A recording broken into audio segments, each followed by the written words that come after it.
তাহলে চলুন শুরু করা যাক। প্রায় 10 বছর আগের ঘটনা। শহর থেকে গ্রামের বাড়ি ফিরছিল রাফি নামের এক কলেজ ছাত্র। সেদিন সারা দিন ধরে ঝড় বৃষ্টি হচ্ছিল। আকাশে বিদ্যুৎ চমকাচ্ছিল বারবার। প্রচণ্ড বৃষ্টির কারণে সে শেষ ট্রেনটি মিস করে ফেলে। স্টেশনটি ছিল অনেক পুরনো। চারদিকে ভাঙা দেওয়াল, মরিচা ধরা সাইনবোর্ড আর আগাছায় ঢেকে থাকা রেল লাইন।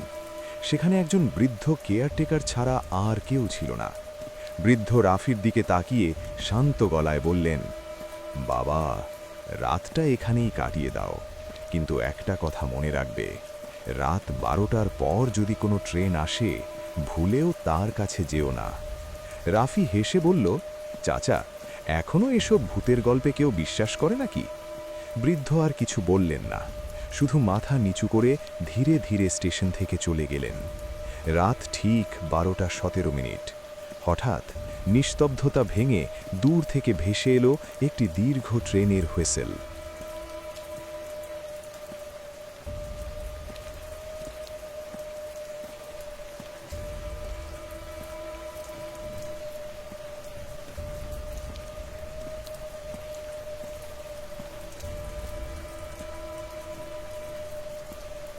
হুইসেলের শব্দটা যতই কাছে আসছিল, ততই চারপাশের বাতাস ভারী হয়ে উঠছিল। রাফি ধীরে ধীরে প্ল্যাটফর্মের দিকে এগিয়ে গেল। দূরে ঘন কালো কুয়াশার ভেতর থেকে একটি পুরনো বাষ্পচালিত ট্রেন ধীরে ধীরে স্টেশনে এসে থামল।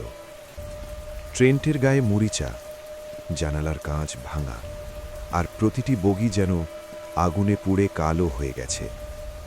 সবচেয়ে ভয়ঙ্কর বিষয় ছিল, ট্রেনে কোনো শব্দ নেই, না ইঞ্জিনের গর্জন, না চাকার আওয়াজ। সবকিছু ছিল অস্বাভাবিকভাবে নিস্তব্ধ। হঠাৎ একটি বগির দরজা নিজে থেকেই কড়কড় শব্দ করে খুলে গেল। ভেতরটা ছিল সম্পূর্ণ অন্ধকার। তারপর অন্ধকারের মাঝখান থেকে একটি বৃদ্ধা মহিলার কণ্ঠ ভেসে এলো, বাবা, এদিকে এসো, আমাকে একটু নামিয়ে দাও। রাফির বুকের ভেতরটা কেঁপে উঠল। কণ্ঠটা ছিল অদ্ভুত রকমের অসহায়। এক মুহূর্তের জন্য তার মনে হলো সত্যিই হয়তো কোনো বৃদ্ধা সাহায্য চাইছেন। সে এক পা এগোতেই হঠাৎ তার চোখ পড়ল ট্রেনের নিচে। সেখানে কেউ দাঁড়িয়ে নেই, বরং ডজন ডজন কালো হাত বগির নিচ থেকে ধীরে ধীরে বেরিয়ে এসে তার পায়ের দিকে এগিয়ে আসছে। রাফির শরীর ঠান্ডা হয়ে গেল। সে ভয়ে এক পা পিছিয়ে গেল। ঠিক তখনই ট্রেনের ভেতরে সেই বৃদ্ধা মহিলার কণ্ঠ বদলে গেল। মিষ্টি ও দুর্বল কণ্ঠের পরিবর্তে একটি কর্কশ ভয়ঙ্কর আওয়াজ ভেসে এলো, তুমি দেখতে পেয়েছ, তাই এখন তোমাকেও আমাদের সঙ্গে যেতে হবে। হঠাৎ ট্রেনের সব জানালায় একসঙ্গে অসংখ্য মুখ দেখা দিল। কেউ ফাঁদছে, কেউ হাসছে, আবার কেউ নখ দিয়ে জানালার কাঁচ আঁচড়াচ্ছে। রাফি ভয়ে দৌড়ে স্টেশনের ঘরের দিকে ফিরে যেতে চাইল, কিন্তু তার পা যেন মাটির সঙ্গে আটকে গেল। সে অনুভব করল কেউ একজন তার পেছনে দাঁড়িয়ে আছে। ধীরে ধীরে তার কানের কাছে কেউ ফিসফিস করে বলল, রাফি, আমরা তোমার জন্যই অপেক্ষা করছিলাম। রাফি ধীরে ধীরে পেছনে তাকালো, কিন্তু সেখানে দাঁড়িয়ে ছিল সেই কালো কোট পরা টিকিট পরীক্ষক। তার মুখে কোনো চামড়া নেই, শুধু অন্ধকারের মতো গভীর দুটি চোখ, হাতে একটি পুরনো টিকিট পাঞ্চার। সে ধীরে ধীরে বলল, টিকিট দেখাও। রাফি কাঁপা গলায় বলল, আমার কাছে কোনো টিকিট নেই। লোকটি অস্বাভাবিক হাসি দিয়ে বলল, আমি জানি, কারণ তোমার টিকিট অনেক আগেই কাটা হয়ে গেছে। রাফি আতঙ্কে কয়েক কদম পিছিয়ে গেল। তার বুকের ধুকপুকানি যেন পুরো স্টেশন জুড়ে শোনা যাচ্ছিল। সে চিৎকার করে বলল, কে কে তুমি? কালো কোট পরা লোকটি কোনো উত্তর দিল না। সে শুধু ধীরে ধীরে তার হাত উঠিয়ে রেল লাইনের ওপারে ইশারা করল।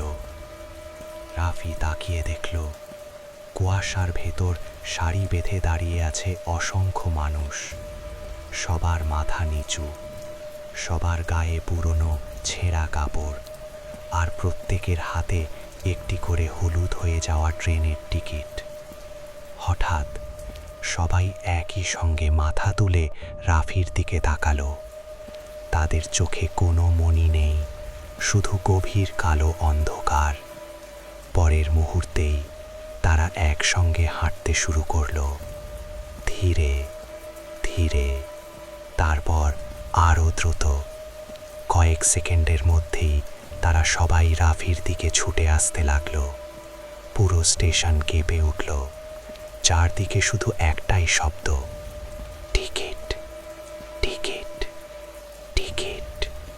রাফি প্রাণপণে দৌড় দিল, কিন্তু সে বুঝতেই পারল না যেদিক দিয়ে সে দৌড়াচ্ছে সেই পথ তাকে স্টেশনের বাইরে নয়, বরং সেই অভিশপ্ত ক্রেনের দিকেই নিয়ে যাচ্ছে।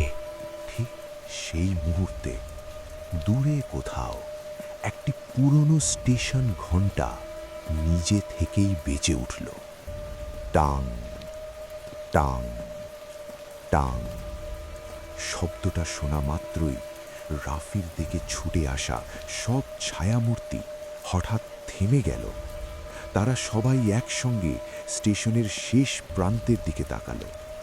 সেখানে ঘন কুয়াশার ভেতর থেকে ধীরে ধীরে এগিয়ে আসছিলেন সেই বৃদ্ধ কেয়ারটেকার। কিন্তু আজ তাকে আর সাধারণ মানুষ মনে হচ্ছিল না। তার হাতে ছিল একটি পুরনো লণ্ঠন, আর অন্য হাতে একটি মরিচা ধরার রেলওয়ের বাঁশি। তিনি গম্ভীর গলায় বললেন, আজও তোমরা নতুন প্রাণ নিতে এসেছ। কথাটা শেষ হতেই ট্রেনের ইঞ্জিন থেকে এক বিকট গর্জন ভেসে এলো। কালো কোট পরা টিকিট পরীক্ষক ধীরে ধীরে ট্রেন থেকে নেমে এলো। সে কেয়ারটেকারের দিকে তাকিয়ে বলল, আজকের যাত্রীর নাম রাফি। তার টিকিট অনেক আগেই কাটা হয়েছে। বৃদ্ধ শান্ত গলায় উত্তর দিলেন, না, আজ সে ফিরে যাবে, কারণ আজও তার সময় শেষ হয়নি। এই কথা শুনে পুরো স্টেশন জুড়ে এমন এক বিকট চিৎকার ছড়িয়ে পড়ল, যেন শত শত অশান্ত আত্মা একসঙ্গে ক্রোধে আর্তনাদ করছে। হঠাৎ আকাশ চিরে এক প্রচণ্ড বজ্রপাত হল। বজ্রের আলোয় মাত্র 1 সেকেন্ডের জন্য পুরো স্টেশন আলোকিত হয়ে উঠল। আর সেই 1 সেকেন্ডেই রাফি এমন একটি দৃশ্য দেখল যা তার শরীরের রক্ত হিম করে দেওয়ার জন্য যথেষ্ট ছিল। পুরো প্ল্যাটফর্ম জুড়ে শত শত পোড়া মানুষের দেহ দাঁড়িয়ে আছে। কারো হাত নেই, কারো মুখ অর্ধেক পুড়ে গেছে, আবার কারো চোখের জায়গায় শুধু কালো গর্ত। বজ্রের আলো মিলিয়ে যেতেই সব কিছু আবার অন্ধকারে ডুবে গেল। ঠিক তখনই কালো কোট পরা টিকিট পরীক্ষক তার হাতে থাকা মরিচা ধরা টিকিট পাঞ্চারটি উঁচু করে বলল, শেষবারের মতো বলছি, ট্রেনে উঠে পড়ো, নইলে আজ রাতেই তোমার আত্মা এখানেই বন্দী হয়ে থাকবে। রাফি ভয়ে কাঁপছিল। ঠিক সেই সময় বৃদ্ধ কেয়ারটেকার তার হাতে থাকা লণ্ঠনটি রাফির দিকে বাড়িয়ে দিয়ে বললেন, এই আলো নিভতে দিও না।